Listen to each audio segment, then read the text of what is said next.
Assalamualaikum warahmatullahi wabarakatuh. Nah, kembali lagi ke channel ini yaitu Sarjana Kimia. Nah, sekarang setelah kita mempelajari berbagai gugus fungsi organik, ada alkohol, asam karboksilat, ester, eter dan sebagainya, dan juga mempelajari bagaimana teori-teori atom sampai ke mekanika kuantum.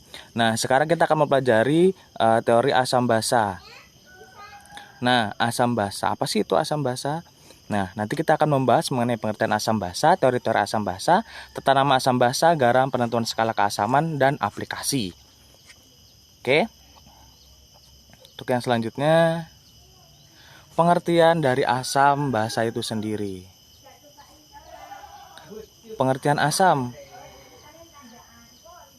Nah, asam didefinisikan sebagai senyawa yang menghasilkan ion hidrogen H+ ketika larut dalam pelarut, biasanya air. Nah, berarti dia senyawa asam, seperti yang sudah saya singgung sebelumnya, bahwasanya dia akan menghasilkan senyawa ion hidrogen H+ ketika larut dalam pelarut air biasanya. Nggak hanya air sih untuk pelarut, tapi biasanya itu pelarut air gitu. Nah, melepas ion H positif. Sifat-sifat asam. Nah, senyawa asam biasanya memiliki rasa masam, gitu kan. Sebagian besar reaksi dengan logam menghasilkan H2. Contohnya ya bereaksi dengan Ca, mati akan menghasilkan H2 gitu. Nanti si asam itu gitu kan. Dapat mengembangkan warna zat yang memiliki zat lain, dapat dijadikan indikator asam atau basa. Contohnya kertas lakmus atau misalkan yang alami itu contohnya bunga kertas. Nah, itu nanti akan berubah warna. Kunyit juga akan berubah warna pada suasana asam atau basa. Jadi dapat merubah warna untuk menjadikan indikator gitu. Nah, ini salah satu reaksi dengan asam. Nah, senyawa asam bersifat korosif, berarti dia mengikis gitu. Jika dia menempel pada suatu benda, maka dia akan bersifat korosif.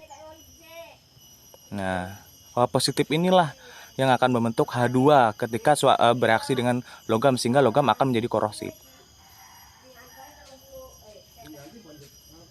Dapat mengantarkan arus listrik. Nah, asam ini dapat mengantarkan arus listrik karena dia nanti akan melepaskan ion H positif, sehingga arus listriknya akan dihantarkan gitu.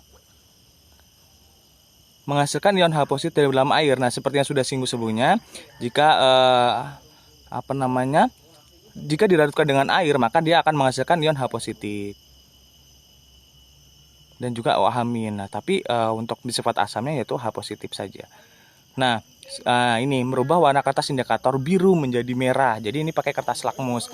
Jika dia bersifat asam, maka kertas lakmus biru akan berubah menjadi merah. Yang kedua yaitu pengertian basa. Basa didefinisikan sebagai senyawa yang menghasilkan ion hidroksida OH- ketika larut dalam pelarut air atau pelarut-pelarut lainnya, tapi biasanya pelarut air, sama seperti asam. Nah, dia melepas ion OH-. Contohnya adalah sabun. Itu adalah salah satu basa gitu kan.